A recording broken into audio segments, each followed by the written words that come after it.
গেছে। এক প্রবাসী আল্লাহর বান্দা একদিন টেলিফোন করে, রাত বাজে প্রায় 12টা, সৌদি আরবে থাকে। টেলিফোন করে বলে, হুজুর একটু আগে আপনার মায়ের একটা বয়ান শুনলাম।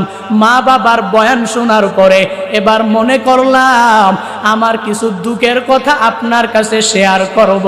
প্রবাসী আল্লাহর বান্দা গভীর রাতে আমারে টেলিফোন কইরা কইরা বলতে লাগলো, হুজুর আমার মা বাবার বয়ান শোনার পরে আমি ভাবলাম আপনার কাছে আমি একটু শেয়ার করি। হুজুর 4 বছর পর্যন্ত আমি আমার বাংলাদেশে আমার মায়ের কাছে যেতে পারলাম না। 4 বছর পর্যন্ত আমি আমার বাবার কাছে যেতে পারলাম না। প্রবাসের মধ্যে থাকলাম, 4 বছর পর্যন্ত আমি প্রবাসে বাংলাদেশে আসতে পারি নাই।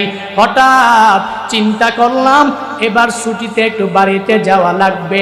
এবার আমি আমার স্ত্রীর জন্য তো কিছু নেওয়া লাগবে, আমি আমার ছেলের জন্য তো কিছু নেওয়া লাগবে, আমি আমার মায়ের জন্য তো কিছু নেওয়া লাগবে, আমি আমার বাবার জন্য তো কিছু নেওয়া লাগবে। আমি স্ত্রীকে বললাম, স্ত্রী বলো না তোমার কি লাগবে আমায় বলো। স্ত্রী আমায় বিশাল একটা লিস্ট দিয়া দিল, এটা আনবা ওইটা আনবা ওইটা আনবা, বাংলাদেশে এটা ভালো না, সৌদি আরবে এটা ভালো, তোমার আনাই লাগবে, আনতেই হবে। হোয়াটসঅ্যাপের মধ্যে বিশাল একটা লিস্ট আমার বউ আমার জন্য পাঠায়া দিল। আমি আমার স্ত্রীকে বললাম, স্ত্রী তুমি আমার ছেলের হাতে মোবাইলটা দাও। ছেলের হাতে যখন মোবাইলটা দিয়া দিল, আমি আমার ছেলেকে জিজ্ঞাসা করলাম, হে ছেলে তোমার কি লাগবে তুমি আমায় একটু বলো না, যা বলবা আমি বাবা মায়া করে তোমার জন্য সব নিয়ে আসব। ছেলেটাও সব একটা বড় লিস্ট আমার জন্য হোয়াটসঅ্যাপের মধ্যে পাঠায়া দিল। আমি আমার ছেলেকে বললাম, এরে ছেলে আমার বাবার কাছে তোর দাদার কাছে তুই মোবাইলটা নিয়ে যাও। দাদার কাছে যখন তার দাদার কাছে মোবাইলটা নিয়ে গেল, আমি আমার আব্বাকে আমি ডাইকা বললাম, বাবা আপনার জন্য কি লাগবে আপনি আমার একটু বলেন। আপনার সন্তান 4 বছর আগেও ছিল অনেক গরিব, অন্যের বাড়িতে কাজ করে করে করে করে আপনি আমারে বিদেশে পাঠাইয়েছেন। আপনার সন্তান 4 বছরে অনেক বড় ধনী হয়ে গেছে। ও বাবা বলেন বলেন আপনার কি লাগবে, আমি আপনার জন্য সব কিছু সুন্দরভাবে এনে দিব। বাবা বলেন, সন্তান লাগবে না আমার জন্য কিছু লাগবে না। 4 বছর পর্যন্ত আমি তোর চেহারাটা দেখলাম না, আমার পুত্রবধূর জন্য আনো, তোর মার জন্য আনো, আর আমার নাতির জন্য আনো। আমি বাবার কোনো কিছু লাগবে না, তুই শুধু আমার সামনে তুই আয়। এবার ওই প্রবাসী আল্লাহর বান্দা মনে হয় চোখের পানি টল টল টল টল করতেছে, আর বলে, হুজুর এবার আমি আমার বাবাকে বললাম, বাবা আমার মায়ের হাতের মধ্যে একটু মোবাইলটা দিয়া দেন। মায়ের হাতে যখন মোবাইলটা দিয়া দিল, আমি আমার মাকে শুধুমাত্র একবার বললাম, 4 বছর পর্যন্ত মা তোমার চেহারাটা কেমন আমি দেখি নাই, ভিডিও কলের মাধ্যমে যাই দেখি, কিন্তু সরাসরি তোমার চেহারা আমি 4 বছর দেখতে পেলাম না। মা আমি টিকেটও করে ফেলেছি, আগামী মাসের অমুক তারিখে আমি তোমার কাছে চলে আসব, তোমার সন্তান তোমার ঘরের মধ্যে ফিরে আসবে। ও মা তোমার দুয়ার বরকতে তোমার সন্তান আজ অনেক বড় ধনী, অনেক বড় টাকাওয়ালা, টাকার কোনো অভাব নাই, বাড়ির গাড়ির কোনো অভাব নাই। মা তুমি আমায় বলো না কি লাগবে, তুমি যা বলবা সব আমি তোমার জন্য এনে দিব। মা ডাক দিয়া বলে, সন্তান 4 বছর পর্যন্ত আমি তোর চেহারাটা এখনো পর্যন্ত দেখি নাই। কত রাত আমি মা ঠিক মতন ঘুমাইতে পারি নাই, রাত 12টা 1টা 2টা বাজে আমি মা চমকায় তোর জন্য উঠে গেলাম। চমকিয়ে উঠি মনে হয় যেন তোর কথা আমার পূর্ণাঙ্গভাবে মনে পড়ে যায়। এভাবে কতদিন আমি মা ঠিক মতন খাবারও সকালবেলা দুপুরে রাতে খেতে পারি নাই। তুই যে আমার মালিক, আমার কুলে আসবি, তুই আমার কুলে আসলে আমি তোরে পূর্ণাঙ্গ জড়ায়া ধরব, আর আমি মার কোনো কিছু লাগবে না। তুই তোর বউয়ের জন্য আন, তোর ছেলের জন্য আন, তোর বাবার জন্য আন। আমার সামনে যখন আইসা তুই আমার বুকের মানিক যখন একটা হাসি দিবি, আমি মায়ের কাছে তোর ওই হাসি হবে আমার জীবনের সবচেয়ে বড় পাওয়া। ওই প্রবাসী আল্লাহর বান্দা বলে, হুজুর আমি তখন পূর্ণাঙ্গ পরীক্ষা করে নিলাম, হুজুর আমার বউটা তো আমার এই কথা বলে নাই, আমার ছেলেটাও আমার এই কথা বলে নাই, আমার মা আমাকে যেই পরিমাণ সুন্দর জবাব দিয়েছে, আমার বাবা যেই পরিমাণ সুন্দর জবাব আমাকে দিয়েছে, এরে মুরাদনগরের মানুষ কি বুঝাইতে চাইলাম জানো জানো জানো? নিজে একটা সুন্দরী রমণী পাইয়া আজকে তুই মারে ভুলে যাও রে যুবক। নিজে একটা সুন্দর রমণী পাইয়া, সুন্দরী আর সন্তানাদি পাইয়া ওই বাবারে ভুলে যাও। ঢাকার শহরের বড় বড় বড় বড় বিল্ডিং এ তুমি ঘুমাও, ওই মায়ের খবর নিলা না, ওই বাবার খবর নিলা না। শ্বশুরে নিয়া, শাশুড়িরে নিয়া, শালিদেরকে নিয়া শ্বশুর বাড়ির আত্মীয় স্বজনদের নিয়া কত সুন্দর করে করে করে করে তুমি চলাফেরা করলা। নিজের মায়ের খবর নাই, নিজের বাবার খবর নাই। আমিও তো বলি তোমার মতো যুবক দুনিয়াতে বেঁচে থেকেও কোনো লাভ নাই। যেই যুবক এত বড় নিমক হারাম, যেই মা এত কষ্ট করে লালন পালন করলেন মায়ের খবর নিলা না, যেই বাবা এত কষ্ট করে করে লালন পালন করলেন খবর নিলা না। আমিও তো বলি এই যেই যুবকরা মায়ের খবর নেয় না, বাবার খবর নেয় না, শ্বশুর শাশুড়ির খবর নিতেও ভুলে না, এদের মতো নিমক হারাম দুনিয়াতে কেউ হতে পারে না। এর যুবক আল্লাহর বান্দারা এই মাহফিল থেকে তালিম নিয়ে নিয়ে বাড়িতে যাও। যতদিন বান্দা দুনিয়ায় বাঁচবা মার সাথে ভালো আচরণ করো। মার কাছে আজকে বাড়িতে যাইয়া মার পায়ের মধ্যে পড়ে যাও, আর মাকে যাইয়া বলো, ও মা তোমার দোয়া ছাড়া আমি দুনিয়াতে কিছু করতে পারবো না। মা তোমার দোয়া ছাড়া আমি কিয়ামতের ময়দানেও জান্নাতের অধিপতি হতে পারবো না। মা যদি তুমি দোয়া করো আমি পূর্ণাঙ্গ কামিয়াব হয়ে যেতে পারবো। মা দোয়া নিয়া সোশ্যাল মিডিয়ায় কাজ আরম্ভ করে দিবা, বরকত হয়ে যাবে। মা দোয়া নিয়া জব নিবা, ওই জবেও বরকত হয়ে যাবে। মা দোয়া নিয়া সফরে বের হয়ে যাবা, ওই সফরের মধ্যেও বরকত হয়ে যাবে। কেন না মায়ের দোয়া তো আমার মাওলার দরবারে ডাইরেক্ট কবুল হয়ে যায়। আল্লাহ বলেন, এরে মানুষ, এক নম্বরে আমি আল্লাহ ওসিয়ত করলাম মা বাবার সাথে তোর ভালো আচরণ করা লাগবে। এক নম্বরে তো আমি মাওলার ওসিয়ত তো তোমার মানাই লাগবে।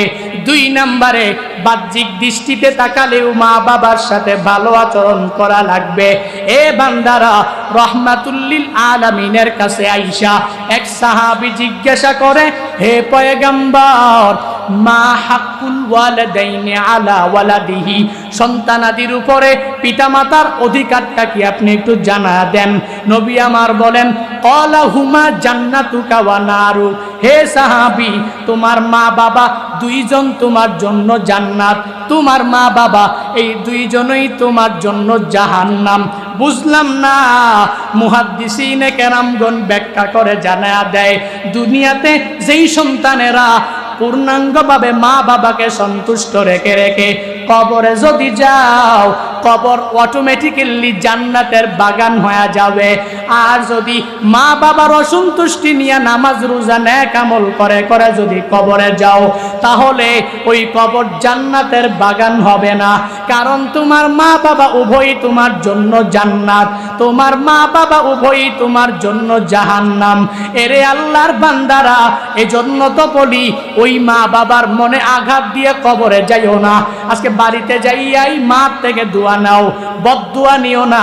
কারণ মার দোয়া যেরকম ভাবে কবুল, মা বাবার বদদুয়াও ডাইরেক্ট মাওলার দরবারে কবুল। রহমাতুল্লিল আলামিন বলেন, সালাসু দাওয়াতিন মুস্তাজাবাত লা শাক্কা ফিহি, দাওয়াতুল মাজলুম ওয়া দাওয়াতুল মুসাফির ওয়া দাওয়াতুল ওয়ালিদাইন লিওয়ালাদিহি। রহমাতুল্লিল আলামিন জানা দেন, তিন ব্যক্তির দোয়া আমার মাওলার দরবারে ডাইরেক্ট কবুল হয়ে যায়। কয় ব্যক্তির দোয়া? জোরে বলেন।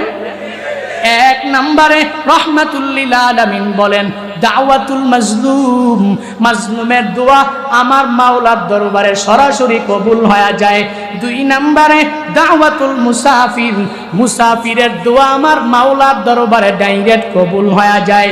তিন নম্বরে দাওয়াতুল ওয়ালিদাইন লিওয়ালাদিহি, সন্তানাদির ব্যাপারে পিতামাতা যেই দোয়াই করবে, যেই বদদোয়াই করবে, আমার মাওলার দরবারে কবুল হতে বান্দা দেরিও হবে না।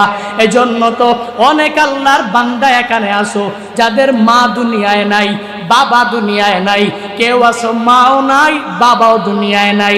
এখন যদি আমায় বলো হুজুর আমার মা যখন দুনিয়াতে জীবিত অবস্থায় ছিল, আমার বাবা যখন দুনিয়াতে জীবিত অবস্থায় ছিল, আমি এদের সাথে ভালো আচরণ করতে পারি নাই, তো এখন কি করব? আমার তো মাও নাই, বাবাও নাই, দুইজনেই কবরস্থ হয়ে গেল। এক সাহাবী নবীর কাছে যাইয়া সেম টু সেম যখন প্রশ্ন করে দিল, যায়া বলো পয়গম্বর আপনি যে মার ব্যাপারে বাবার ব্যাপারে কত সুন্দর বয়ান করলেন, আমার মা নাই, আমার বাবাটাও দুনিয়াতে বেঁচে নাই, আমি আমার মৃত মা বাবাকে কেমনে সন্তুষ্ট করব? নবী আমার বলেন তিনটা তুমি আমল যদি ঠিক মতন করতে পারো তাহলে মৃত মা বাবাও তোমার প্রতি সন্তুষ্ট হয়ে যাবে। হে যুবকেরা যারা মা হারিয়েছো এই বয়ান তোমাদের জন্য, হে বান্দারা যারা বাবা হারিয়েছো এই বয়ান তোমাদের জন্য, শুনে নাও।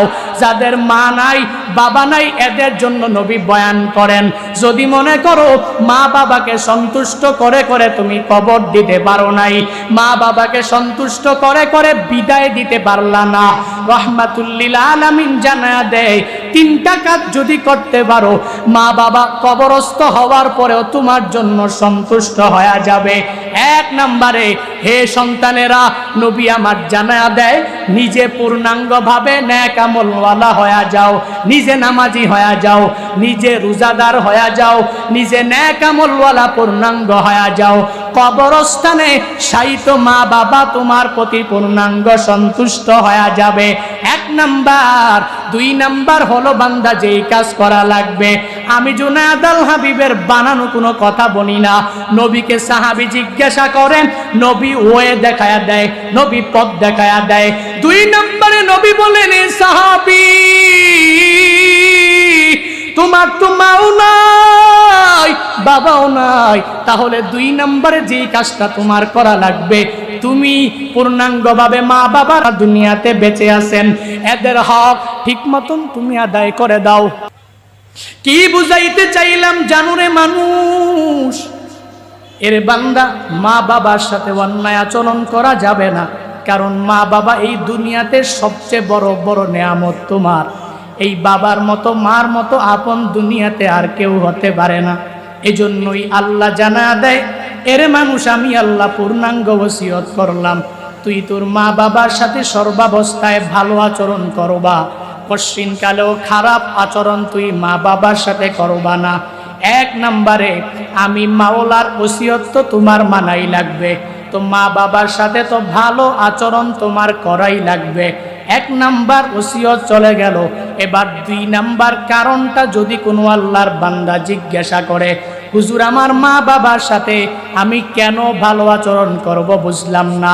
আল্লাহর ওসিয়ত যদিও তুমি না মানো, তাহলে দুনিয়াতে বাহ্যিক দৃষ্টিতে একটু তাকায়া দেখো, তোমার মা তোমার জন্য কষ্টের কোনো কমতি করে নাই, কষ্টের কোনো কমতি করে নাই।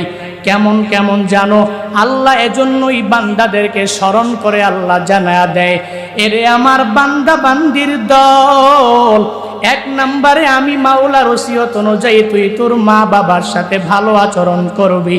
দুই নম্বরে তোর মা তোর জন্য যেই পরিমাণ কষ্ট করেছে তুই জানো না।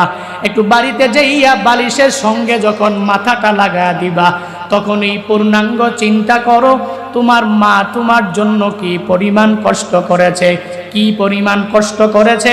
এরে বান্দা তোর তো জানা নাই, মা তোকে গর্ভের মধ্যে ধারণ করেছে কষ্টের পর কষ্ট করিয়া। আল্লাহ স্মরণ করে জানায়া দেয় হামালাতহু উম্মুহু ওয়াহনান আলা ওয়াহান। আল্লাহ বলেন রে সন্তানাদির দল, তোর মা তোরে কি পরিমাণ কষ্ট করে গর্ভের মধ্যে ধারণ করলো। এই একটা বুঝা নিয়া নিয়া মা কত কষ্ট করে করে এক ঘর থেকে আরেক ঘরে মা যেতে পারে নাই, এক জায়গা থেকে আরেক জায়গায় মা ঘোরার জন্য যেতে পারে নাই, এক জায়গা থেকে আরেকটা বাড়িতে মা বেড়াইবার জন্য যেতে পারে নাই। কারণ কি জানো? প্রেগনেন্ট অবস্থায় এক জায়গা থেকে আরেক জায়গায় গেলে লজ্জা পাবে। এই জন্য মা দুনিয়ার যত আরাম আয়েশ সব কিছু তোমার জন্য ত্যাগ করে দিল। আল্লাহ বলেন রে মানুষ, হামালাতহু উম্মুহু ওয়াহানান আলা ওয়াহান। তোমার মা কি পরিমাণ কষ্ট করে গর্ভের মধ্যে তোমাকে ধারণ করেছে। এরে বান্দা, তুমি যদি ওই চিন্তা ভাবনা যদি অন্তরের মধ্যে ঢুকাও, পশ্চিমকালেও তুই তোর মার সাথে খারাপ আচরণ করতে পারো না, পশ্চিমকালেও তুই তোর বাবাকে ধমক দিতে পারো না। এরে নবীর উম্মতের দল, ওই মা কি পরিমাণ কষ্ট গর্ভের মধ্যে রাখিয়া রাখিয়া করলেন বান্দা তুমি জানো না। মা সকাল বেলার খানাটা খাইতে পারে নাই, সারাদিন অনেক কষ্ট করে করে দুপুরবেলা জোহরের পরে যখন খানার পেটটা নিয়ে সামনে বসেছে, এক নম্বরে পেটের ক্ষুধার যন্ত্রণা মা সহ্য করতে পারে নাই। আবার যত আশা নিয়ে খানার পেটটা নিয়ে মা সামনে বসে গেল, তুমি ওই মার কলিজার মধ্যে এমন জুড়ে জুড়ে গর্বে ধাম ধাম করে দুইটা লাথি মেরে দিলা। এক নম্বরে পেটের ক্ষুধার যন্ত্রণা, দুই নম্বরে পেটের ব্যথার যন্ত্রণা মা সহ্য করতে পারে নাই। খানার প্লেটটাকে এক পাশে রাখিয়া ওই গর্ভবতী মাটা বারান্দার পাশে গিয়া গিয়া গিয়া বিনা বিনা কান্না করে। শাশুড়ি আম্মা যা জিজ্ঞাসা করে, বৌমা তুমি কেন কান্না করো? বুঝলাম না। আমার পক্ষ থেকে কোনো কষ্ট পেয়েছো? বলে না না, আপনার পক্ষ থেকে কোনো কষ্ট পাই নাই। আমার ছেলের পক্ষ থেকে কোনো কষ্ট পেয়েছো? বলে না না, তাও কষ্ট পাই নাই। তাহলে কেন কান্না করো? তবুও তো মা তোমার ব্যাপারে বলে না। আমার সন্তান গর্ভের মধ্যে আমাকে জুড়ে জুড়ে দাম দাম করে লাথি মেরে দিয়েছে। এর বান্দা তবুও বলে না। ওই মা এত কষ্ট করে করে তোমাকে গর্ভের মধ্যে ধারণ করে রাখলেন, একদিনও মা কারো কাছে যা বলে নাই আমার ছেলেটা ভালো না, একদিনও যা বলে নাই আমার ছেলেটা গর্ভের মধ্যে আমাকে লাথি মেরেছে। তখন শাশুড়ি আম্মা যাইকা বলে, তুমি যেই পথের এখন যাত্রী, আমিও এক সময় একই পথের যাত্রী ছিলাম। তাকায়া দেখ, যেই ছেলের কারণে তুই আমার ঘরের মধ্যে পুত্রবধূ হয়ে আসতে পেরেছ, ওই ছেলেটাকে আমি মা গর্ভের মধ্যে রেখে রেখে রেখে রেখে আমি মা একদিন বড় করেছিলাম। আমি জানি এই গর্ভের মধ্যে রাখা কত বড় গুরুত্বপূর্ণ কাজ। হে বৌমা চলো, খানার পেটের মধ্যে বসে যাও। তবুও তো মা যাইতে চাইল না, সন্তানের কথা কারো কাছে বলতেও চাইল না। এরে মুরাদনগরের মানুষ, কি বুঝাইতে চাইলাম জানো জানো জানো? এই কথাগুলোর মাধ্যমে তোমাদের অন্তরে ঢুকাইয়া দিলাম ওই মা কি পরিমাণ কষ্ট করেছে। একটু যদি তুই চিন্তা ভাবনা যদি করে নাও, তাহলে পশ্চিমকালে ওই মার সাথে দুর্ব্যবহার করতে পারো না। কারণ আল্লাহ তো তোমারে পূর্ণাঙ্গ স্মরণ করায়া দেয়। এরে আমার বান্দারা, এক নম্বরে আমি মাওলার ওসিয়ত অনুযায়ী মা বাবার সাথে ভালো আচরণ করা লাগবে। দুই নম্বরে তুই যদি বাহ্যিক দৃষ্টিতে মা বাবার দিকে তাকাও, তোমার মা তোমার জন্য যেই পরিমাণ কষ্ট করেছে অন্য কেউ করে নাই। তোমার বাবা যেই পরিমাণ কষ্ট তোমার জন্য করেছে অন্য কেউ করে নাই।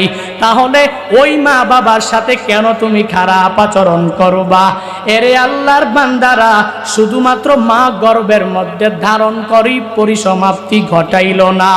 আল্লাহ বলেন, এরে মানুষ, দুনিয়াতে আসার পরে তোমার মা ওয়াফিসালুহু ফি আমাইন, দুনিয়াতে আসার পরে 2টি বছর মা তোমাকে দুগ্ধ পান করিয়েছে।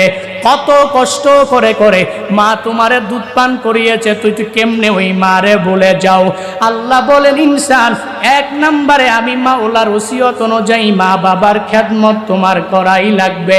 দুই নম্বরে মা বাবার খেদমত তুই করবি, বাহ্যিক দৃষ্টিতে তাকালেই তো করা লাগবে, মানবিক দৃষ্টিতে তাকালেই মা বাবার সাথে পূর্ণাঙ্গ ভালো আচরণ করা লাগবে। যেই মা এত কষ্ট করে করে করে করে লালন পালন করে করলেন, যেই বাবার মায়ের মাধ্যমে দুনিয়াতে আসলাম, আজকে একটা সুন্দরী রমণী পাইয়া ওই মারে তুমি ভুলে যেতে দেরি করো নাই। আজকে একটা সুন্দরী রমণী পাইয়া ওই বাবারে তুই ভুলে যেতে একটুও দ্বিধা করলি না।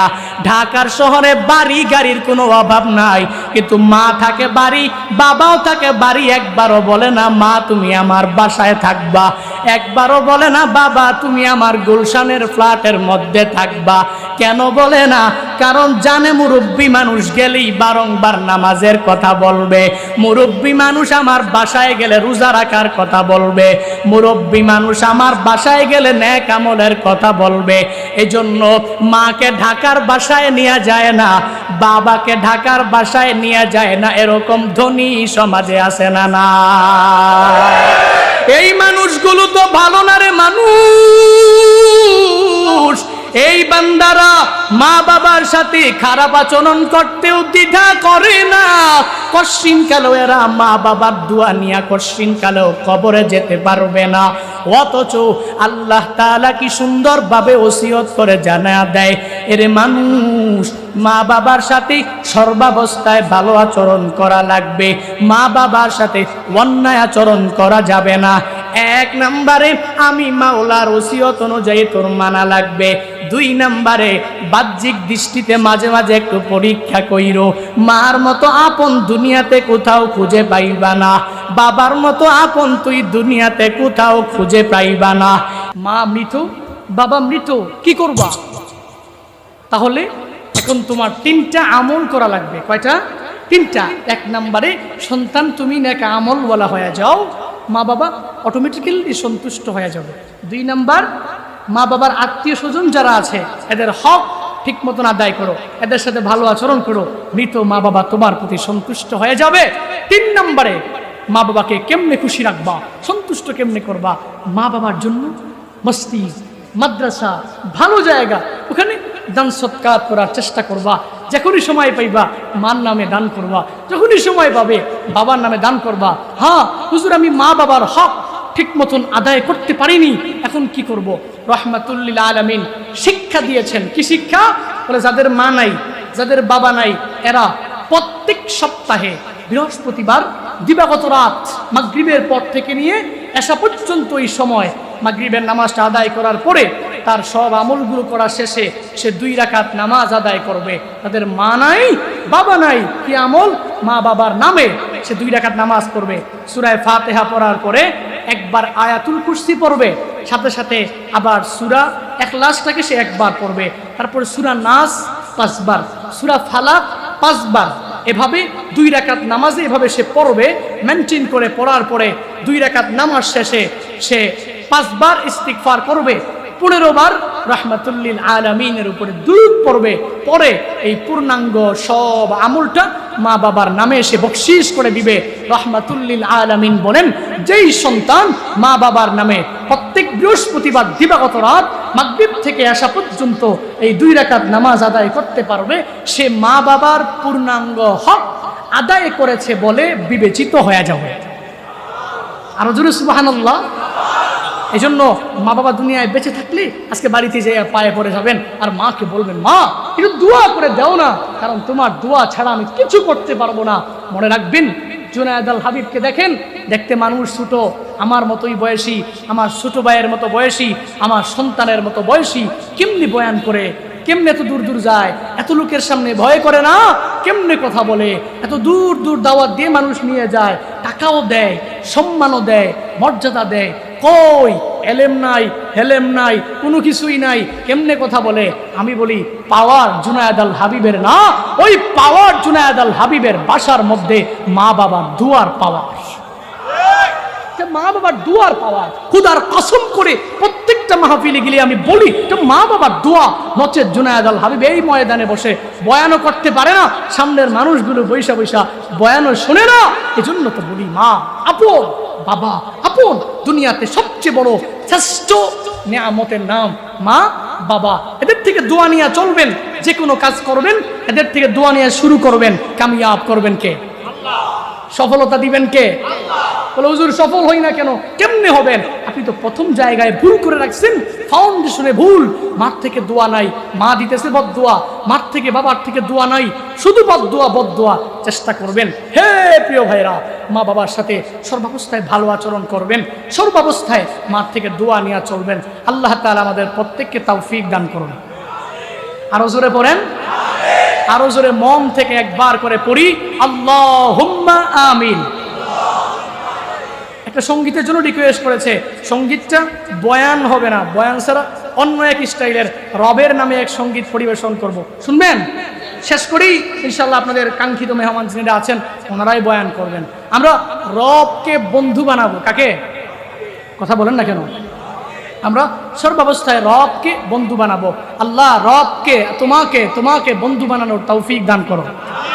আরো জোরে বলেন, তোমার মতো প্রিয় বন্ধু যার হৃদয়ে রয়, তোমার মতো প্রিয় বন্ধু যার হৃদয়ে রয়, তার কি আর থাকতে পারে, তার কি আর থাকতে পারে দুঃখ কষ্ট ভয়, তোমার মতো প্রিয় বন্ধু যার হৃদয়ে রয়, তোমার মতো প্রিয় বন্ধু যার হৃদয়ে রয়। শিশুকালে মায়ের দুধে বাঁচাও ক্ষুধা প্রাণ, মায়ের স্নেহে বেড়ে উঠি তোমার অবদান, ঠিক কিনা? শিশুকালে মায়ের দুধে বাঁচাও ক্ষুধা প্রাণ, মায়ের স্নেহে বেড়ে উঠি তোমার অবদান। বন্ধু হয় ভালোবাসা, বন্ধু হয় ভালোবাসা ছড়াও জগৎময়, তোমার মতো প্রিয় বন্ধু যার হৃদয়ে রয়, ঠিক কিনা? তোমার মতো প্রিয় বন্ধু যার হৃদয়ে রয়, তার কি আর থাকতে পারে, তার কি আর থাকতে পারে দুঃখ কষ্ট ভয়, তোমার মতো প্রিয় বন্ধু যার হৃদয়ে রয়, তোমার মতো প্রিয় বন্ধু যার হৃদয়ে রয়, রবের মতো প্রিয় বন্ধু যার হৃদয়ে রয়।